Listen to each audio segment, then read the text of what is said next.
All right, good everybody. I am Allwell Ihejirika and you're welcome to my YouTube channel. In this video, I am going to be telling you how I one time took a company's revenue from a certain amount to over 400 times in one fiscal year, and I did that as a growth manager in the company. Now, for the purpose of keeping some identities close, the company's name is going to be Company A, and I am not going to be disclosing the names of the people I work with. So I didn't take permission from them to make this video, but I am going to still make the video either ways. If you want to know more about it, maybe I can tell one or two people. Maybe if somebody wants to employ me, I can give the person an instance and give the person real data and real confirmation and how to confirm the data based on trust and the fact that the person is not going to disclose what I'm going to tell the person.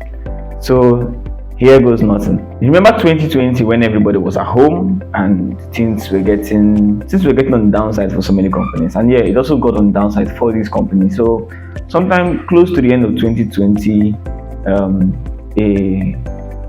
a friend called me who later became my boss. Yeah, but he's a friend, knew me from back in the days before I got into university as an undergrad.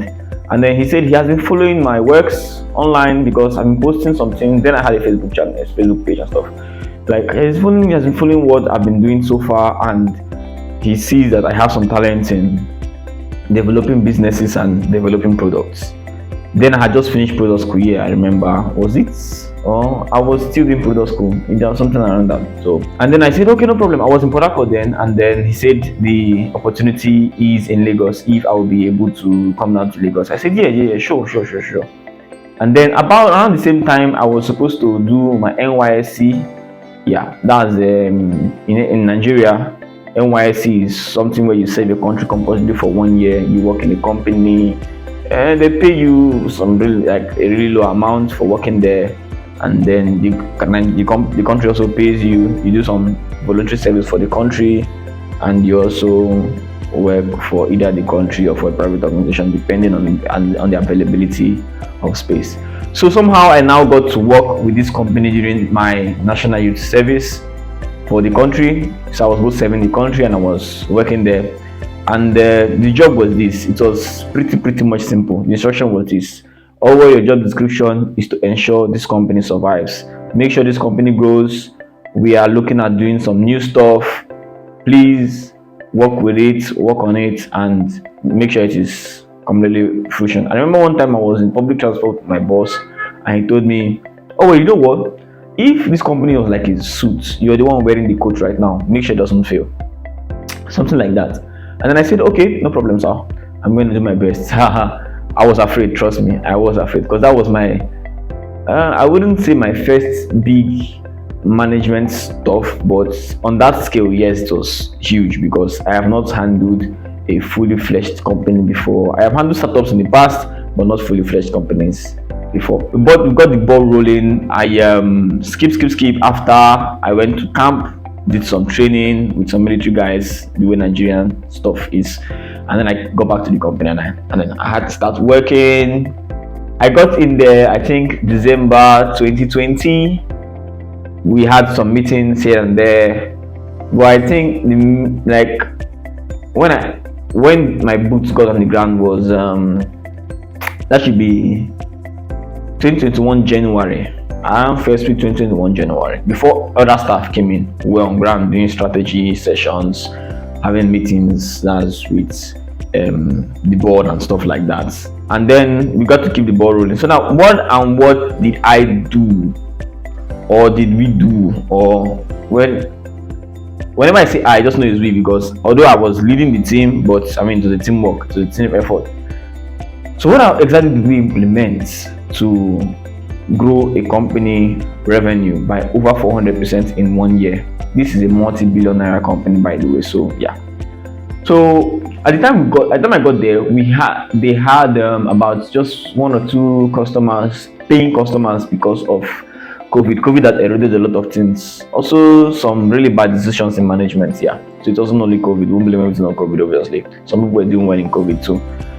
So And then we said, okay, you know what? We are going to work on the rebranding. We're going to work on the IT.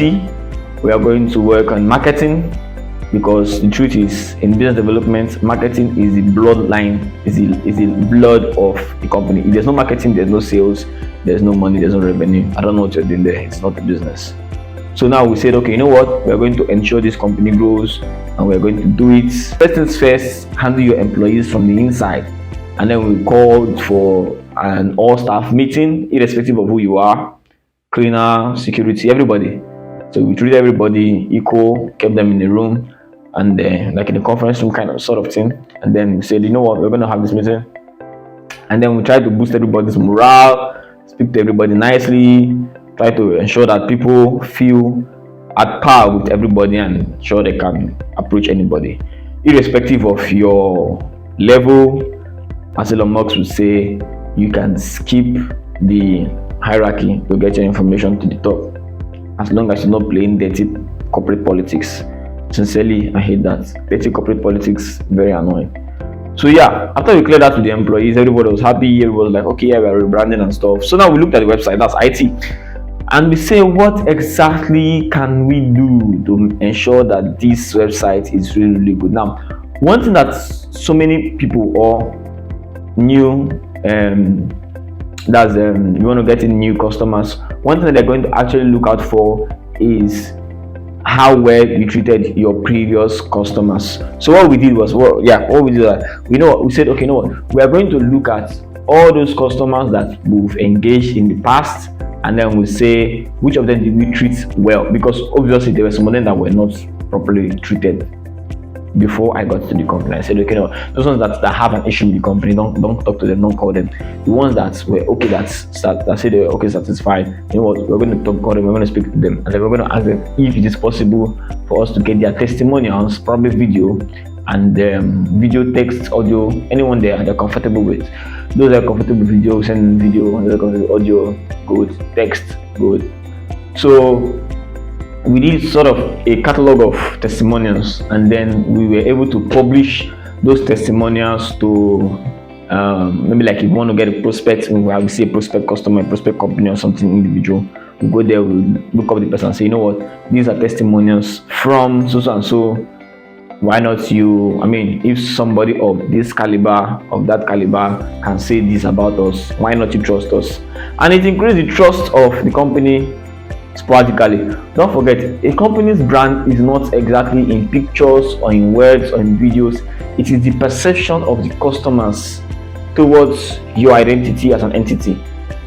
Let me put that in another another phrase. Let's say you are Coca-Cola, for instance. Yeah, people's perception of Coca-Cola is, when they're trying to do their marketing, they just say something like share Coca-Cola with somebody, or it satisfies you, or number one soda drink, something like that. So people have that perception that Coca-Cola is not just a drink, but it is a top tier soda drink. So that's the perception. Brand is all about perception. So we now have the perception in the prospective customers' minds based on testimonials from the previous customers that were satisfied. If they're not satisfied, we don't talk to them. So that's how it doesn't get mixed up. So now we know how to work on our customer service, because we now know that there were unsatisfied people in the past, unsatisfied customers. So we had to work on our customer service. Yeah. So we got that in, we got that done.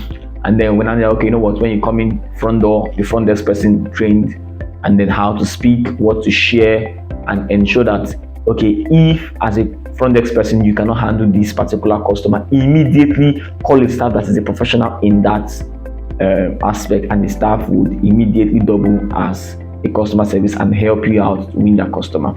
Because one thing about customer service is that they are one of, okay, aside the gate men and the, you know, like the non-skilled staff, that's people that stay in the gate, security and all that, they are the first perception of the company to the customer, to the prospective customer. The second perception is the front desk officer. If your front desk officer is bad, forget it. So many customers, you will lose them without even knowing they ever came around there. Well, okay, now we've gotten the company kind of clean up and running and stuff, testimonials. So now we design some marketing tools so that everything will be coherent, like marketing strategy and stuff. We had some brochures, we tried to cut costs, so we made so many things online. And then we went into digital marketing, scraped out the old newspaper, magazine, and all that marketing, because truth be told, they are not, you can't really measure the reach and the conversion rate or something like that leads to conversion and to paying customers. So we scrapped that out. Instead, we invested that money for those newspaper, magazine, in social media marketing, and then we could measure. So we could do tests on which particular ad work, which particular ad does not work. So the ad that work, maybe if you want to do ads, for instance, we might say, okay, you know what, $20, $50 on this set of ads, maybe 5 or 10, and then out of all of them we'll measure them, and then we'll say, okay, you know what, the first 5 that will work, pick them, and then we'll put some other money there. Okay, this particular ad have more conversions compared to the rest, so those are the ones we target. Marketing is more of a science and an art, because you need to be intuitive and imaginative, and then it's a science because you have to test and you have to measure metrics and you have to reiterate when necessary, and you have to ask for feedback. So you have to keep testing like experiments before you get that marketing ad. Yeah, I think that was it. And then we got our marketing ad.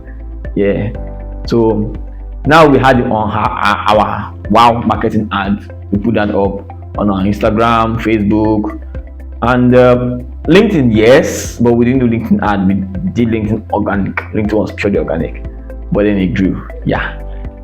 So now we also had to work on partnership deals. Yes, partnership deals. Now remember, the hallmark of entrepreneurship is execution. So everything had to be executed almost immediately. We're testing, we're failing, we're getting things done. Anything that fails, drop, cut your losses very fast, move very fast, gain so much speed very fast. That was like our go-to phrase. Yeah. So now we say, okay, you know what, we're going to draft a list of companies that we could partner with. And then we had our marketing brochures, videos, IT stuff of testimonials and all that stuff. So whenever we go meet a CEO or an MD or something, for instance, we'll go meet the person with testimonials and say, sir, I want to talk to you about something, but first watch this video. And then by the time the person sees the video and say, oh wow, this person is a great person, this person came out well, and then the person is saying good about your company. You just imagine you did a deal with Dangote, and then you got a testimonial from Dangote in a video saying this company did us good, or maybe the CFO of Dangote or the MD of maybe a group in Dangote, and then say this company did us good, and then you take that testimonial to your prospects with good price. That is a go-to marketing strategy, because you don't want to keep iterating and doing all that many things over and over again. Why not just take testimonial from some people, show it to the other people, say, see, you know what, I did this. If you think I'm lying, ask this company. Boom, that's the end. Surprisingly, most of these companies are intertwined. That's the truth. Most of your customers, some of your customers know each other. The fact that they don't speak about you to themselves doesn't mean that they would not or they cannot. They could just be busy, or maybe you didn't cross their mind. So you just get testimonial from this person, show it to this person, show it to this person, show it to this person. Over time, you get so just like we didn't even have to stress so much in customer acquisition. So yeah, I flew to Abuja and I flew to Port Harcourt to speak with some people and then use the same technique throughout. And yeah, so that's also where. Now, regarding products, we now had to redesign the product with so many customer feedback, asking them what works or what doesn't work, what do you want improved and what do you don't want improved. So we also fixed the office. That's made it look a little bit too flashy and stuff, so that when people come in, they'll be able to pay the price that we ask them to pay.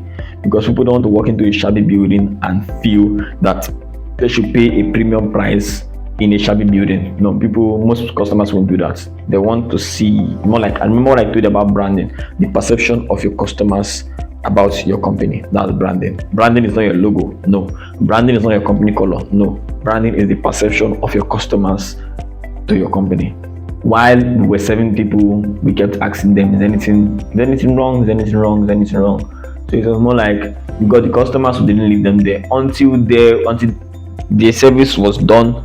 We kept asking them, is there anything we could do better? Is there anything we could do better? Is there anything we could do better? Do you have any problem with us? Do you have any problem with us? And funny enough, yes, people will talk. If you ask them for criticism, oh my God, people will tell you, they will pour their hearts out. So that's basically what we did, and yeah, that worked. Now, what else did we do or to improve revenue by over 400%? Now I talked about marketing, about strategy. Some of the major things we did was branding, strategy, employee sensitization and morale boosting, and marketing, sales, partnership deals, customer feedback, reiteration of product development and design, why the customers were using it, and we also tried to ensure that the finance was properly used so that we can keep our cost of goods sold or cost of service rendered low while trying to keep revenue up so that we can gain good profit at the end. I didn't exactly know the profit that we got at the end because I wasn't in the department where they were allocating monies to different people. I mean, I didn't do the whole company. So yeah, so the finance and accounting was mostly handled by some other person, although I could pitch in some ideas to the finance team, but then mostly it wasn't handled by me. I was focusing on growth and revenue build up, products and partnership deals. So there you have it. That was how in the year 2021 I grew a company revenue by over 400%. Trust me, it was over 400%. So I think it was probably like 700% and more. But then I usually like telling people 400% just so that you under promise, you over deliver. Alright, thank you. See you next time. Do well to subscribe. Please subscribe to my channel. If you have any question, leave your question in the comment box. I will answer you, and like this video. Thank you.